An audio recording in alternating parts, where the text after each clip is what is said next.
నమస్తే, నేను మీ కుప్ప పద్మిని. ఇన్నాళ్ళు మీ సపోర్ట్ ని నాకు అందిస్తూ, మీ ప్రేమని నాకు అందిస్తున్న ప్రతి ఒక్కరికి కృతజ్ఞతలు. ఇప్పుడు చూడబోతున్న ఈ వీడియో కూడా ఖచ్చితంగా మీకు ఉపయోగపడుతుంది. లైక్, షేర్ అండ్ సబ్స్క్రైబ్ చేసి మీ ఇష్టాన్ని అలాగే మీ సపోర్ట్ ని నాకు అందించండి. అలాగే ఈ వీడియో పట్ల మీ అభిప్రాయాన్ని కమెంట్ సెక్షన్ లో కమెంట్ చేసి నాకు తెలియజేయండి. నమస్తే. సూర్యోస్మి, నేను మీ విక్రమాదిత్య. ఆరోగ్యమే మహాభాగ్యం, ఆరోగ్యం భాస్కరాధీనం. ఆదివారం మద్యం, మాంసం, మైదనం వద్దు, ఆరోగ్యం ఐశ్వర్యం వద్దు. మీరు ఆచరించండి, 10 మందిని ఆచరింపచేయండి. ఆచరించండి, ఆరోగ్యవంతులుగా ఉండండి. ఆచరించండి, ఐశ్వర్యవంతులు కండి. ఆచరించండి, ఆనందంగా జీవించండి. సూర్యోస్మి. నమస్తే, వెల్కమ్ టు అవర్ ఛానల్. నేను పద్మిని. ప్రస్తుతంతో పాటు ప్రముఖ ఆధ్యాత్మికవేత్త, సూర్య ఉపాసకులు, sun spiritual society founder Vikramaditya గారు మనతో పాటు ఉన్నారు. మాట్లాడదాం. సార్ నమస్తే. సార్ సూర్యోస్మి తల్లి. సార్, గురు వక్ర గమనం అనేది మొదలు కాబోతోంది రేపటి నుంచి. అక్టోబర్ 9వ తారీఖు నుంచి ఫెబ్ 4th వరకు 2025 సుమారుగా 4 నెలల పాటు 119 రోజుల పాటు జరిగేటటువంటి ఈ వక్ర గమనం ఎటువంటి రిజల్ట్స్ ని ఇస్తుంది? అసలు ద్వాదశ రాశులకి కూడా గురువు అంటేనే ఆస్పీషియస్ ప్లానెట్ కదా, డెఫినెట్ గా మరి అన్ని నెలలే ఉంటుంది. మళ్ళీ సూర్యుడి దగ్గరకు వచ్చేంత వరకు కూడా వక్ర గమనం అలాగే ఉంటుంది. సో మరి ఈ వక్ర గమనం అనేది ఎటువంటి రిజల్ట్స్ ని ఇస్తుంది ద్వాదశ రాశుల వాళ్ళకి? ఎవరెవరు ఏమేం చేసుకోవాలి అనేది ఒక్కసారి మీ ద్వారా సార్. తప్పకుండా.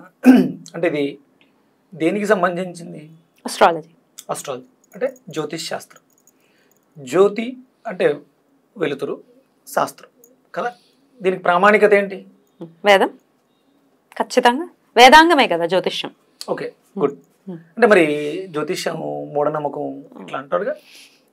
ఏమో సార్, అలాంటి అభాగ్యుల గురించి మాట్లాడుకోవడం అప్రస్తుతం ఏమో అనిపిస్తుంది. జ్యోతిష్యం మూఢనమ్మకం ఏంటి? కనపడుతున్నాయిగా ఆస్ట్రానమీలో గ్రహాలన్నీ కూడా. మనకి కొలరాడో యూనివర్సిటీ నుంచి ఒక సైంటిస్ట్, అంటే అది పాతది, ఇప్పుడు ఇంకా కూడా దాని మీద రీసెర్చ్లు జరుగుతూనే ఉన్నాయి. రీసెర్చ్లు చేస్తూనే ఉన్నారు, పబ్లిష్ చేస్తూనే ఉన్నారు సైంటిస్టులు. ఎవరు? వెస్టర్న్స్. ఏమని? జ్యోతిష్ శాస్త్రం మీద, అంటే ఆ గ్రహాలు వాటి యొక్క రీసెర్చ్ చేస్తున్నారు. రీసెర్చ్ జరుగుతూనే ఉన్నాయి. అద్భుతమైనటువంటి రీసెర్చెస్ బయటకు వస్తాయి త్వరలోనే.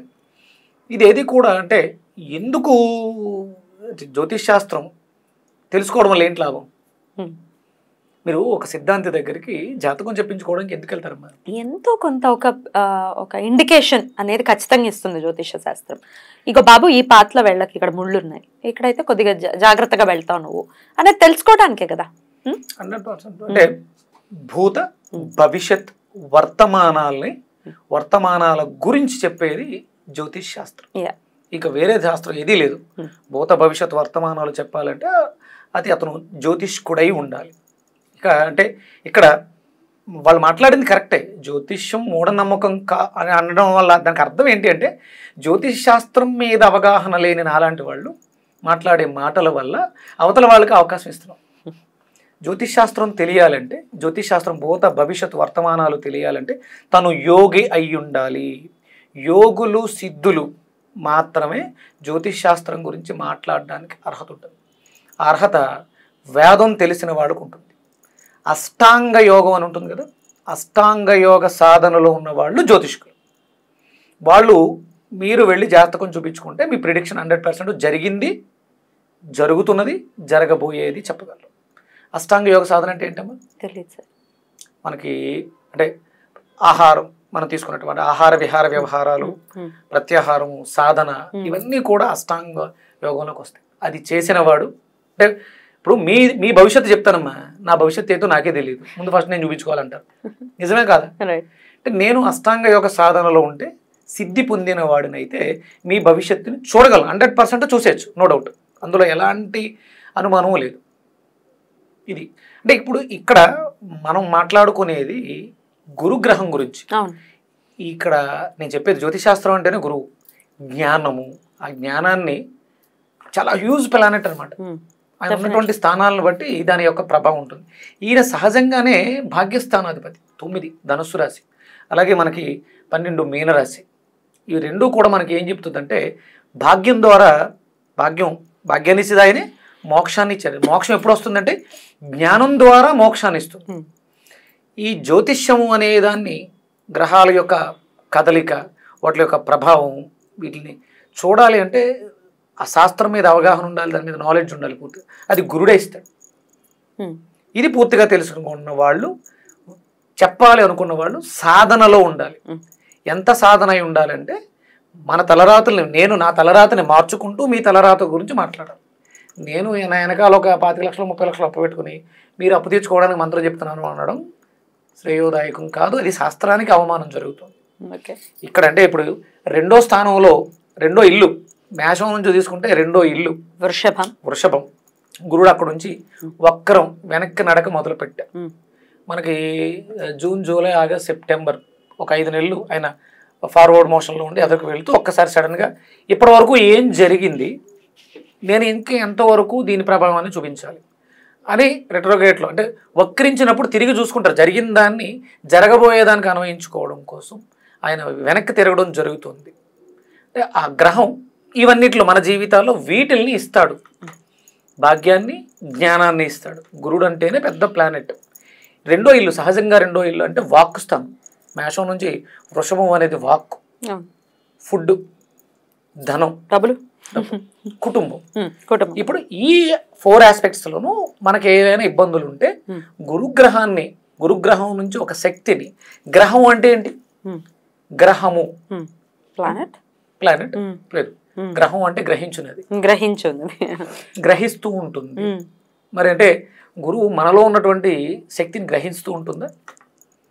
మనకు ఉన్నటువంటి జాతకంలో ప్లానెట్ వీక్గా ఉంటే గ్రహిస్తూ ఉంటుంది, మనలోంచి తీసుకుంటూ ఉంటుంది. మంచి ఉంటే మంచిని తీసుకుంటుంది, చెడు ఉంటే చెడుని తీసుకుంటుంది.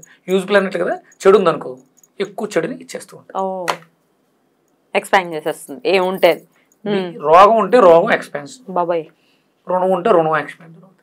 అప్పుడు మరి ఏం చేయాలి? ఆ రెండు, ఇప్పుడు ఎక్కడైతే 2 ఇంట్లో ఉన్నాడో ఆ 2ని మనం కంట్రోల్ ఉంచుకోవాలి. వాక్, దైవికమైనటువంటి మాటలు, మంచి మాటలు స్ప్రెడ్ చేయి, మంచి ఆహారాన్ని పెట్టు, తిను, ధనాన్ని ధర్మబద్ధంగా సంపాదించు. ఇవి చూసుకుంటుంది. సహజంగానే భాగ్యం, పూర్వపుణ్యం. నువ్వు ఇంతకు ముందు ఏదైనా పాపం చేసి ఉంటే, ఓహో నేను పాపం చేశాను కాబట్టి దానికి వచ్చింది 10 మందికి నువ్వు చెయ్యి. నువ్వు అనుభవిస్తున్నటువంటి స్థితి దానికి ఆపోజిట్గా ఏదైతే ఉందో అది చెయ్యి. అది చేస్తే ఈ కష్టం నుంచి బయటపడతావు. గురువు అంటే ఇచ్చేది జ్ఞానమే, దానివల్లే. అప్పుడు నీకు జ్ఞానం వచ్చేసింది, మోక్షం వచ్చేస్తుంది ఈజీగా. భాగ్యం, పూర్వపుణ్యం, భాగ్యం ఎప్పుడైతే ఆ పాపం తొలగిపోయిందో ఆటోమేటిక్గా నీకు జ్ఞానం వచ్చేసింది, నీకు అర్థమైపోయింది నువ్వు ఏదో పాపం చేసావు కాబట్టి ఇప్పుడు ఈ ఫైనాన్షియల్ ప్రాబ్లమ్స్ కావచ్చు, హెల్త్ ప్రాబ్లమ్స్ కావచ్చు, ఇవన్నీ అనుభవిస్తున్నాం, వాటి నుంచి బయటకు వచ్చేస్తాం. అందుకని చూడమ్మా, మనకి అంటే గురుడు బాగాలేదు, రాయి ఎందుకు పెట్టుకోవాలి? రాయి కూడా గురుడు అధిపతి. ఇది మళ్ళీ ఇది కూడా తీసేసుకుంటే ఆయన గ్రహించేస్తూ ఉంటాడు. అంటే మనలో లేదు, మైనస్ ఉంది. ఆ రత్నం ధరించడం ద్వారా రత్నం ఏం చేస్తుంది, గురువు నుంచి గ్రహిస్తూ ఉంటుంది, ఎనర్జీ ఆయన మన నుంచి ఏం చేస్తుంటాడో గ్రహిస్తూ ఉంటాడు, సైకిల్ తిరుగుతుంటాడు. అందుకని రత్నాలు పెట్టడానికి కారణం అంటే ఆ గురువు యొక్క ధాతు ఏదైతే ఉందో డెఫిషియన్సీ ఉంది. మనం కుష్యరాగం పెట్టుకోవడం ద్వారా, సిట్రన్ వేసుకోవడం ద్వారా ఆ జ్ఞానం మనలో పెరుగుతూ ఉంటుంది. అది మనం 10 మందికి పంచుతూ ఉన్నాం, ఆటోమేటిక్గా పెరుగుతూ ఉంది. అంటే ఆ ఏదైతే గ్రహం బలహీనంగా ఉందో దాన్ని ఎక్కువగా చేయడం ద్వారా, అంటే మంత్రం అంటే అందరికీ రత్నాలు పెట్టుకునే అప్పుడు గురువు మంత్రం ఎక్కువ చాంటింగ్ చేయడం ద్వారా ప్రకృతిలో ఎక్కడైతే ఆ గురు ధాతు యొక్క శక్తి ఉందో ఆ శక్తిని నీలో జనరేట్ చేస్తా. ప్రకృతిలో ఉంది, ఎక్కడున్నాడో గురుడు, యూనివర్స్లో ఉన్నాడు. యూనివర్స్ ఎక్కడుంది, నీలో ఉంది. నువ్వు చాంట్ చేయడం ద్వారా ఆ కెనెటిక్ ఎనర్జీని పుట్టించడం ద్వారా నీలో ఆ వైబ్రేషన్స్, గురువు యొక్క శక్తి పెరిగింది. రైట్. అప్పుడు వాక్కు రిలేటెడ్ ఇబ్బందులు మనం ఫేస్ చేస్తున్నాము, ధనం రిలేటెడ్, కుటుంబం రిలేటెడ్, ఇవన్నీ ఇబ్బందులు అధిగమించడం కోసం గురువు అనుగ్రహాన్ని మనం పొందాలి ఈ 4 నెలలు. మరి ఏదైనా మంత్రంతో పొందమంటారా? ఎట్లా, ఏం చేయమంటారు? మనకి దేవానాంచ ఋషీనాంచ గురు కాంచన సన్నిభం బుద్ధిమంతం త్రిలోకేశం తం నమామి బృహస్పతిం, ఈ మంత్రాన్ని చాంట్ చేసుకోవచ్చు. అలాగే గురువుల్ని గౌరవించడం, మన ఓం గ్రాం గ్రీం గ్రోం ఐం సహ బృహస్పతయే నమః, ఈ మంత్రాన్ని కూడా మనం రెగ్యులర్గా చాంట్ చేసుకోవడం ద్వారా ఆస్పెక్ట్స్ చాలా ఉంటాయి. గురువు ఇంకా ఆధిపత్యాలు ఇంకా చాలా ఉంటాయి. అవన్నీ అంటే మంచిని స్ప్రెడ్ చేయి. తెలిసిన విషయాన్ని చెప్పకపోతే పాపం, తెలిసిన విషయాన్ని స్వలాభాపేక్ష అంటే దానికి విలువ కట్టి ఎక్కువ ఆశకై దాన్ని సేల్ చేయటం, అమ్మటం, ఇలాంటివి చేస్తే అది మళ్ళీ నెగిటివ్ కర్మగా జనరేట్ అవుతుంది. ఎండ్ ప్రోడక్ట్ గురించి ఆలోచించు. నువ్వు ఏదైతే మంచి చేసావో దాని నుంచి రిటర్న్ ఏమొస్తుంది నీకు అల్టిమేట్ ఫైనల్గా వచ్చేది ఫైనాన్స్ డబ్బే. అది ఎలాగో వస్తుంది, నువ్వు ఎంత చేస్తావు అంత వస్తుంది. కానీ ముందు ఎండ్ ప్రోడక్ట్ ఈ విషయం చెప్పితే నాకు ఏమొస్తుంది అనుకుని చెప్పావా ఆ ఫలితం పోతుంది. అందుకని చెయ్యాల్సింది ధర్మంగా నువ్వు చేసే, భగవంతుడు ఇవ్వాల్సింది ఇచ్చేస్తాడు. మనకి శ్రీకృష్ణ పరమాత్మ భగవద్గీతలో చెప్తాడు, కర్మ చేయి ఫలితం ఆశించు, వచ్చి తీరుతుంది. Right sir. అయితే ద్వాదశ రాశుల వాళ్ళకి ఎలా ఉంటుంది అనేది మరి వివరంగా నెక్స్ట్ వీడియోలో ఒకసారి మీరు డెఫినెట్ గా ఆ ప్రభావం అంటే ఆయన ఉన్న స్థానం నుంచి ఆయనకు ఉన్నటువంటి దృష్టులు, ఆయన వృషభంలో ఉండి 12 ఇంటూ మేషరాశి వాళ్ళని ఎలా చూస్తాడు, తులారాశి వాళ్ళని ఎలా చూస్తాడు, ఆయన ఆస్పెక్ట్స్ ఎక్కడెక్కడ ఉన్నాయో ఆయా స్థానాల మీద ఆ ప్రభావాన్ని ఆయన చూపిస్తూ ఉంటాడు. ఆ గ్రహం ఎఫెక్ట్ ఉంటుంది. గ్రహం అంటే గ్రహించున్నది, దానికి సమ్ ఫ్రీక్వెన్సీస్ ఉన్నాయి, మన శరీరంలో కూడా ఆ గ్రహాలు ఉన్నాయి. ఆ సాధన చేయడం ద్వారా శక్తిని పొందుతాం. జ్యోతిష్ శాస్త్రం మూఢనమ్మకం కాదు, తెలియకుండా మాట్లాడడం వల్ల ఈ మూఢనమ్మకంగా ఏర్పడుతుంది. జ్యోతిష్ శాస్త్రం చెప్పాలనుకున్నప్పుడు దానికి సంబంధించిన మంత్రం ఉంది. భూత భవిష్యత్ వర్తమానాలని చూడడానికి వేదం అద్భుతమైనటువంటి ప్రామాణిక మంత్రాన్ని ఇచ్చింది. నిజంగా జ్యోతిష్ శాస్త్రం నేర్చుకోవాలనుకున్న వాళ్ళు ఆ మంత్రాన్ని అనుసంధానం చేస్తే జ్యోతిష్ శాస్త్రం వచ్చేస్తుంది. మనలోనే ఉంది. వేదాలు మొత్తం ఎన్ని వేదాలు? 4 వేదాలు ఎక్కడున్నాయి? ఎక్కడున్నాయి? మనలోనే ఉన్నాయి అంటున్నారు. పుస్తక రూపంలో ఎక్కడో ఉన్నాయి, కానీ ఈ పుస్తకం యూనివర్సల్ ఎక్కడో ఒక ప్లేస్ లో, నలంద యూనివర్సిటీలోనూ ఎక్కడో యూనివర్సిటీలో. మన శరీరంలో కూడా యూనివర్సిటీ ఉంది కదా, లోపల కూడా ఒక నలంద యూనివర్సిటీ ఉంటుంది కదా, అక్కడ గ్రంథస్థం ఉంది కదా. సాధన చేస్తే లోపలే ఉన్నటువంటిది నువ్వు చదువుతుంటే నీకు తెలిసిందే. ఇది ఒకసారి చదివితే కొత్తగా అనిపిస్తుంది, రెండు చదివితే ఇది తెలిసినట్టుందే, విన్నట్టుంది, లోపలే ఉంది. ఆ సాధన చేయడం ద్వారా నీలో నిక్షిప్తమై ఉన్నటువంటి వేదాన్ని బయటికి నువ్వు చెప్పింది మాట వేదం అవుతుంది, శాస్త్రం అవుతుంది. బ్యూటిఫుల్. చాలా అద్భుతంగా వివరించారు. అయితే ఈ ద్వాదశ రాశులకు కూడా ఎలా ఉంటుంది అనేది నెక్స్ట్ వీడియోలో మనం మాట్లాడుకుందాం. ఆఫ్టర్ విజయదశమి ఊరు వెళ్తున్నారు కదా, హ్యాపీ జర్నీ. వచ్చేస్తా.